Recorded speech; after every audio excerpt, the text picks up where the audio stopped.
브레이크를 밟으면서 천천히 오다가 이제 멈춰야 되는 곳에서 멈추는데 갑자기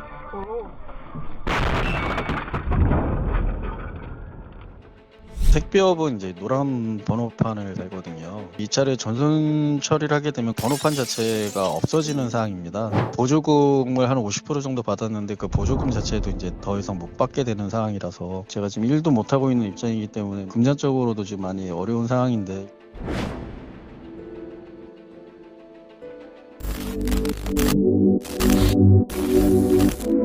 내연기관에서만 발생하는 줄 알았던 급발진 의심사고가 전기차에서도 발생하고 있습니다. 벌써 다양한 사례들이 매스컴을 타면서 안타까움을 자아내고 있는데요.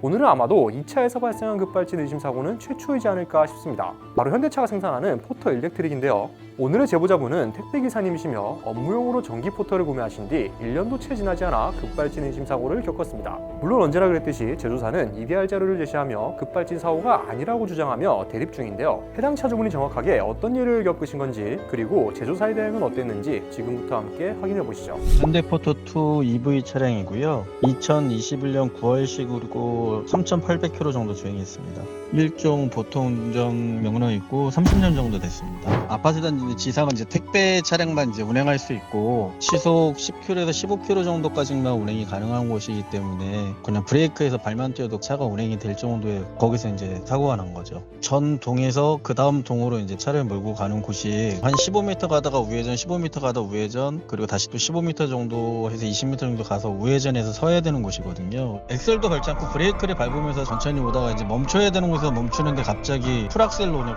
웅 하면서 앞으로 튀어나가요.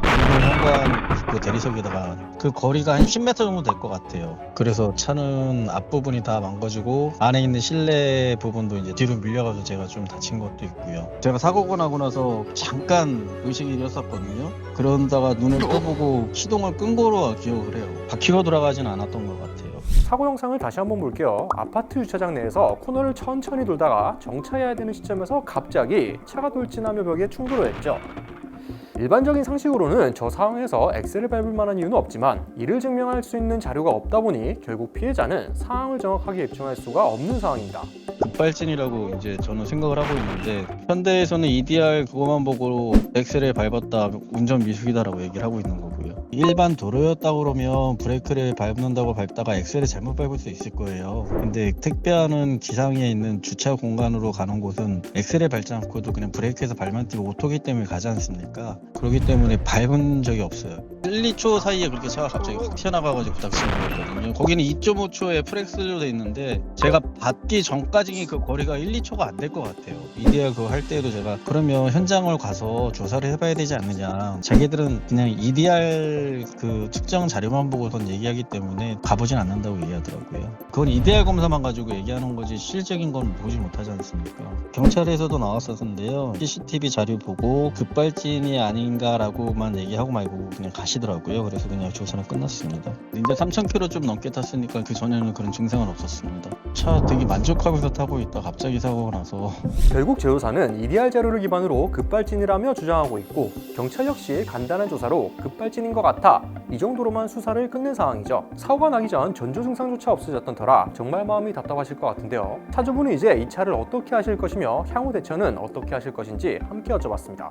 전기차 이거 포터 산 이유가 일단 아파트 단지에 들어가면은 시동을 끄지 않아도 고객분들이나 이제 소비자분들이 이제 컴플레인이 없거든요. 일반 디젤차 같은 경우 시끄러워가지고 좀 꺼달라는 얘기가 있는데 너무 조용해가지고 샀다는 거고, 그래서 승용차는 EV6로 계약을 해놨거든요. 근데 이런 일이 발생되고 나니까는 트라우마가 생길 것 같아요. 지금 센터에 입고돼서 한 1,300만 원 정도 견적이 나왔습니다. 제가 지금 일도 못 하고 있는 입장이기 때문에 금전적으로도 지금 많이 어려운 상황인데 일단 보험 처리해서 차는 찾아야 될 것 같은데요. 택배업은 이제 노란 번호판을 달거든요. 전기차를 사게 되면 노란 번호판을 무상으로 이제 주었던 시기가 있었거든요. 그렇게 해서 구입한 거기 때문에 이 차를 전손 처리를 하게 되면 번호판 자체가 없어지는 상황입니다. 이제 택배업을 할 수도 없고 보조금을 한 50% 정도 받았는데 그 보조금 자체도 이제 더 이상 못 받게 되는 상황이라서 정도 처리는 안 될 것 같아서 좀 고쳐서 다시 타야 되는데 지금 고쳐서 타더라도 조금 그런 부분에 대한 트라우마가 있을까봐 사고 나고서 제가 한 일주일 정도 잠을 못 잤거든요. 눈을 감으면 계속 그게 기억이 남으니까 그 차례 다시 제가 운전을 할 수 있을까 지금 많이 고민이 되기도 해요. 또 그런 일이 없을 수 없으니까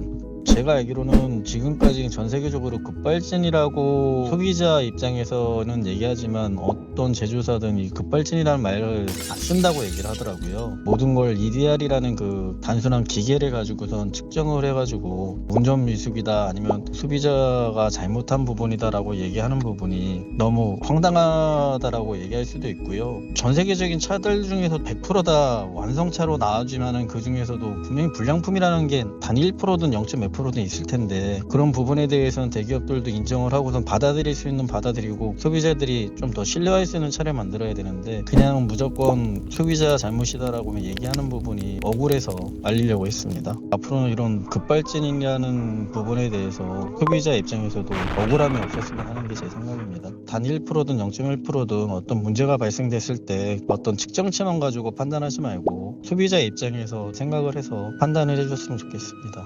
저희는 그간 수많은 급발진 의심사고 사례들을 제보받아 영상으로 다뤄드린 바 있습니다. 사고를 당한 피해자분들은 대부분 억울함을 호소하시면서 제조사의 적극적인 조사와 대응을 바라는 목소리를 내어주시죠. 하지만 안타깝게도 제조사들은 급발진을 공식적으로 인정하지 않으며 사고 내역을 피해자가 입증해야 하는 상황입니다. 그러나 일전에 다뤄드렸던 제네시스 쿠페와 K9 급발진 의심 사례 영상을 통해서 실제로 운전자가 페달을 밟지 않고 있음에도 차가 스스로 가속을 하는 현상이 생길 수 있음이 확인됐는데요. 급발진 의심 사고는 생각보다 우리 주변에서 자주 발생하고 있습니다. 내연기관에 이어 전기차에서까지 급발진 의심 사례들이 발생하는 현 시점이라면 이젠 제조사뿐만 아니라 국가적인 차원에서도 해당 문제를 진지하게 고민해 볼 때가 아닌가 싶네요. 저희는 언제나 그랬듯이 급발진 의심 사고로 인한 피해자가 사라지는 날까지 저희의 위치에서 많은 고민을 이어가며 앞으로도 영상 제작에 힘쓰도록 하겠습니다. 급발진 의심 사고로 인한 비극이 더 이상 발생하지 않길 바라며 피해 차주분의 빠른 케어를 빕니다. 오토퍼스트 오늘의 제보였습니다.